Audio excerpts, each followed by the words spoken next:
Olga, a beautiful blonde girl aged 10, left her home one rainy morning in 2002 to visit her grandmother who lived on the same street. It was the first time she went out alone after arguing with her mother, insisting she was old enough to visit her grandmother by herself. Her mother reluctantly agreed. Olga wore a pristine white dress, carried her favorite green bag containing a few rubles to buy candy, and didn't forget her small blue umbrella embroidered with flowers. She planted a warm kiss on her mother's cheek and left.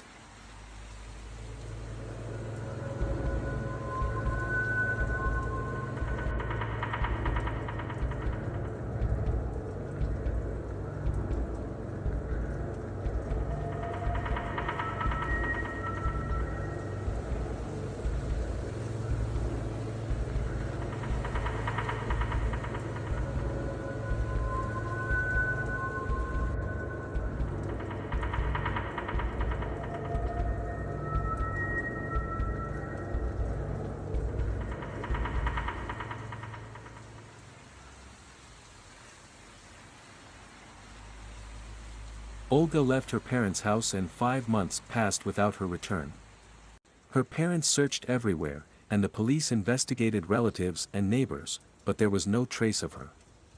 Contrary to everyone's expectations, Olga hadn't strayed far from her home. She was lying on the roof of a nearby building, stretched out behind a large water tank, her golden locks scattered, her delicate skin wrinkled, and her colorful clothes tattered. A maintenance worker found her in a dreadful state.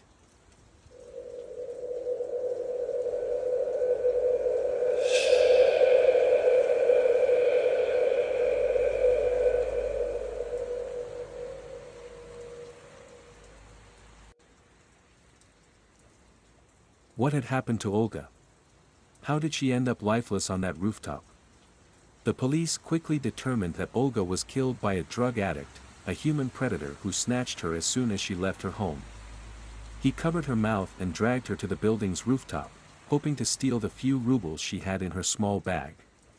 When the girl screamed and tried to escape, he struck her on the head with an iron rod, silencing her instantly, and forever.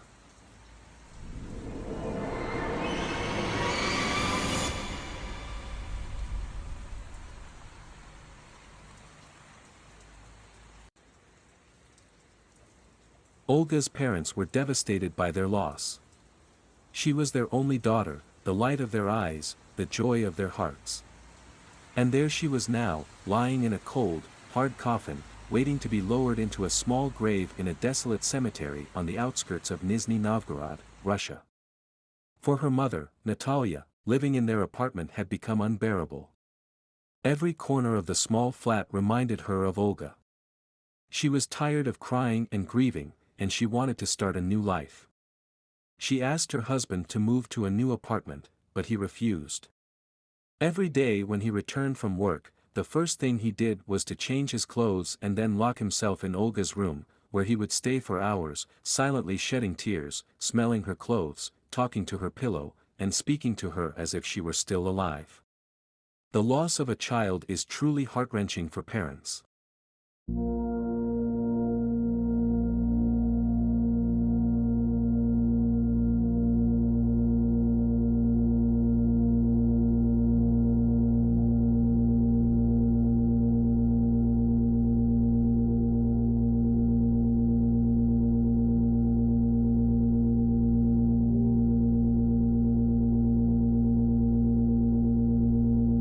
Ten years passed, during which the couple had another child, a boy they named Alexander. He helped alleviate their sorrow and encouraged them to move on, so they moved to a new apartment. But they never stopped visiting Olga's grave, bringing flowers and candles, celebrating her birthday, placing dolls on her grave, and weeping bitterly for their daughter who was taken by the soil too soon. The one thing Olga's parents never imagined during all those years was that they were mourning over an empty grave, and that Olga had left her grave years ago. But how could a little dead girl leave her grave?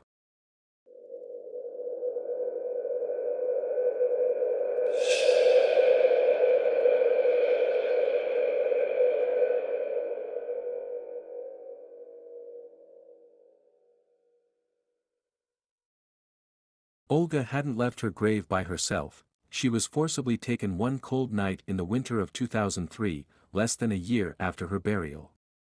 Someone had snuck into her small mausoleum, made a large hole in her wooden coffin, and whisked away her body. But who in their right mind would do such a thing? And who said he was sane? His name was Anatoly Moskvin, and his favorite hobby was stealing little girls' corpses from their graves and turning them into dolls.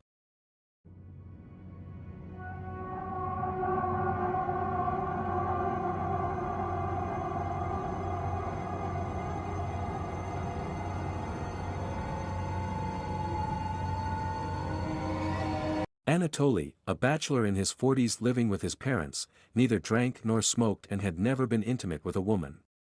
His intelligence was exceptionally high, he was considered a genius, speaking 13 languages, a graduate of the Faculty of Languages at Moscow University, a writer and journalist, an authority on the history of cemeteries, a specialist in Celtic folklore, an ancient European people, and respected in Russian academic circles. Truly astonishing. Why would such a brilliant scholar steal girls' corpses?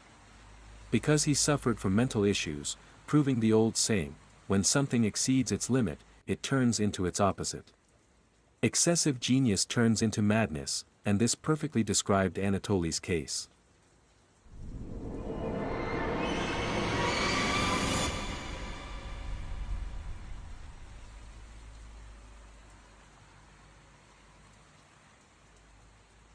The man was obsessed with everything related to graves, spending 30 years wandering through Russian cemeteries documenting their history. He wrote the largest Russian encyclopedia on cemeteries and the identities of their occupants, including a brief account of their mortal lives. It's known that constant exposure to cemeteries can harden the heart and eliminate fear of the dead and corpses, potentially leading to a fascination with such things. This is exactly what happened to Anatoly, who became enamored with everything related to the dead, spending his nights sleeping in abandoned, dark cemeteries that people feared to even pass by.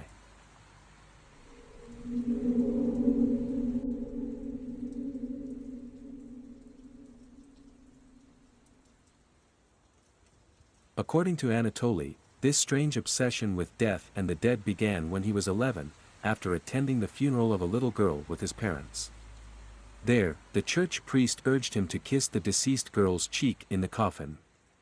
That cold kiss planted a peculiar and insane love in his heart, prompting him to skip school and play in nearby cemeteries. Through his studies of the Celts and other ancient pagan nations, Anatoly learned that ancient priests had special methods for communicating with the dead, including sleeping in graves to establish a link with the deceased spirit and communicate with it. Anatoly tried to apply this idea, sleeping inside graves, speaking to the coffins, gradually convincing himself that he could indeed communicate with the dead.